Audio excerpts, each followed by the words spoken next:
তখন পানীটো কিমান স্পীডত বাঢ়ি আছে একচুৱেলি? 17 স্পীডত বাঢ়ি আছে। আমি ইয়াত বহি আছিলোঁ 20 মিনিট হোৱা নাই, 20 মিনিটত কম 8-7 মান বাঢ়িছে পানী।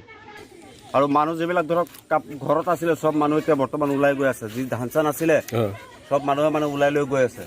আৰু পানী কিমান বাঢ়াৰ সম্ভাৱনা আছে? সম্ভাৱনা যে গোটেই ৰাতি বুকলুঙা আধাটো তলত যাবগৈ। তলত যাবগৈ ন? অঁ, আধাটো তলত যাবগৈ, যেনেকুৱা পানী বাঢ়ি আছে। সেইটো চাই লোৱা। মই ৰাতিপুৱা এইফালে যাওঁতে ইমানটো পানী আছিলে। বিশেষ কথা কি বুলি কয়, এতিয়া হয়তো চোৱা কিমান পানী হৈছে। ৰাতিপুৱা কি বুলি কয় কিমান টাইমৰ পৰা হেৰি হৈ আছে পানীটো বাঢ়ি আছে? 8টাৰ পিছৰ পৰা বাঢ়িছে। 8টাৰ পিছৰ পৰা বহাৰ স্পীডটো কিমান? স্পীড খাতৰা স্পীড হৈছে। তোমাক কৈছোঁ, তুমি চাইছাই নহয় এতিয়া নিজে। অঁ, 2 মিনিটত এতিয়া বৰ্তমান 1 হাত পানী বাঢ়িছে। ৰাতিপুৱাৰ পৰা মিনিমাম 20 হাত পানী বাঢ়িছে। 20 হাত পানী বাঢ়িছে ন?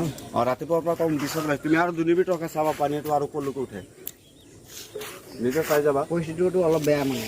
পুৰা বেয়া আছে।